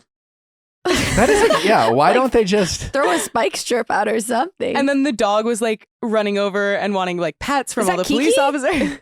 It kind of looks like It Kiki. kind of looks like Kiki. Looks exactly like Kiki. A little it bit fatter. doesn't. A little bit fatter and Yeah, bigger, yeah. but Oh. Well, the camera does add 10 pounds, as they True. say. Rachel, have you done? What's the craziest thing you've ever done? Have you been arrested? Yeah, have you ever been arrested? I have not been arrested. Natalie has. Okay. Whoa. Wait, really? Is this beyond the mall thing? 3 times I've been arrested. Natalie! I know. As a I was- minor. I was all 3 under 18. times. I was all under 18, so like I never got booked or anything. They just called my mom. But yeah, I was friends with the wrong girls, and they told me to shoplift from Dillard's, and I actually didn't want Dillard. anything, but they did, and so they're like, "We'll just put it in your bag because it won't fit in mine." And then we all got in trouble. And then the second one was underage drinking at a rodeo. Hey, You know, we all that did happens. it. We all did Yeah. it. And then the third one was when I lived in New York, I was we had vandalized and trespassed, and we were spray painting a building, and all of the cops showed up, and all the people that I was with ran, and I was Oh. scared, and so I So didn't you run. just stayed. I just stood there, and they were like, "What are you Like, arrest doing?" me. Yeah, they were like, "You don't want to run?" I was like, "No, I'm scared," and they were like, "Get in the car. We're taking you home." So Wow. they did put me in iconic. handcuffs all 3 times. So, They did? Yeah. Yeah. The first time in the mall, Back in they the made car. me walk through the entire mall, and I like saw my principal. I saw like it's the smallest town ever, so saw everyone. And then the second time at the rodeo, we had to sit on the curb outside the rodeo, handcuffed, and all of our friends were just driving past us, leaving the rodeo, and they all saw us. Oh my gosh. And then put me cop car, New York, in the Bronx. Oh, wow. What was I doing in the What a Bronx rebel. at 16 My years little old? jailbird. Yeah. Look, criminal. Mm-mm-mm. If you Yeah. haven't been arrested, has there been like, what is the most like kind of like unhinged Florida-esque shenanigan? Oh my gosh. I don't even know anything on the top of my head. I'm so tame. Like when I was in high school, I was such a good kid. I don't know. I'm trying to think of good I would have stories. been a good kid. I would have been afraid of your dad too. Oh, Yeah, yeah. that's Big true. Tony. Oh my God, yeah. He was scary. growing up. He's funny now, but back then, yeah. I don't, Was your brother a good kid too, or was he? yeah, he was He's good good. too. for it, Everyone yeah. kind of had a handle on things, but yeah, I don't know. I don't know. I'd have to really think about that Dig one. deep. Go on the Yeah, I show. was a good kid too. Yeah. Wow. I was so bad. I think it's because I was the youngest, and I was like, I'm gonna act out to get attention, probably. Well, you were like living by yourself in New York as a 16-year-old. Yeah. That'll get you. You might And- fall into the wrong circles. Yeah. Anyways, Rachel, it's been such a pleasure. Thanks for having me, guys. So great to It's catch so up. fun. We absolutely wish you the best of luck in paradise. We will be Yeah. rooting for you. Fingers crossed. We'll be super kind in our commentary.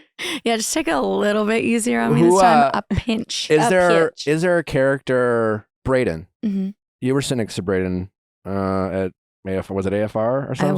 was. Sparks were flying. I We're heard. we're Braden fans here in this household. We love that TV maker.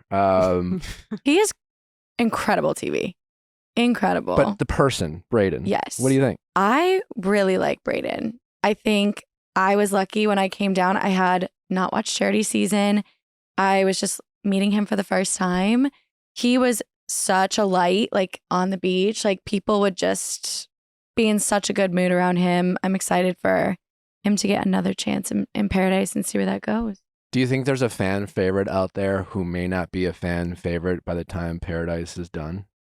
Yes. Ooh. But I think things always switch. You never know. How the audience is going to take it. And you never know what they're like, what's going to show. I think you could really look at anyone on the cast and make them into a hero or a villain or whatever anyone wants. So Absolutely. we'll have to wait and see what kind of where the cards fall with everyone. So Well, we're excited to watch. Tune in this Thursday. Is it Golden Bachelor then Paradise or Paradise then Golden Bachelor? The Golden Bachelor. You got to put the Golden Bachelor early. Yeah. Yes. You 'cause- got to. Yeah. Early bird special. Can't Early bird wait. special for sure. Well, make sure to watch Rachel and the rest of the gang this Thursday, 9 Eastern. And then Golden Bachelor's on at 8. 8. Yeah, for the early going to betters. All the Dorothys out there. Are you going to watch Golden Bachelor? I am. I heard so many amazing things from production. I think this is going to be like one of the best shows they put out. So it's very exciting. It finally happened. They've I been heard a lot casting of forever. optimism as well, specifically with the ladies. I think they were really pleasantly surprised with how the ladies turned out. Yes, is what I that is heard. what They I seem heard like too. delights. Yeah. Absolute delights. So I think excited. there might be a little, not only the wholesomeness, but I think they could be a little crazy Is too. it a little I drama? think they're gonna surprise us. Bring That's a little what I heard. Housewives energy to Bachelor Nation. Ooh. That'll be good. We Yes, love that. Well, can't wait. fully loaded. We'll be talking about it next Tuesday. We're talking all about it. Rachel, thanks again. Thanks for Where can the having people me. find you? All my handles are Pilot Rachel, and I'll be on Bachelor in Paradise on Thursday. Yes. See you All there. right, go file Yay. Pilot Rachel, even if she doesn't want to fly a plane right now. Yeah. She doesn't have to change her fucking handle. Yeah. Thursday, going deeper. We got Raven and Miranda. Raven from You So Raven. I'm very excited to talk to her. That's So Raven. Whatever. You so Raven. You So Raven. That's So Raven. She's here. We'll be talking with her and her wife Miranda. I want to talk all about she inherited her powers from the show, and I really want to learn about that. Oh. Yeah, we're excited. So tune into that on Thursday. Bye. Bye.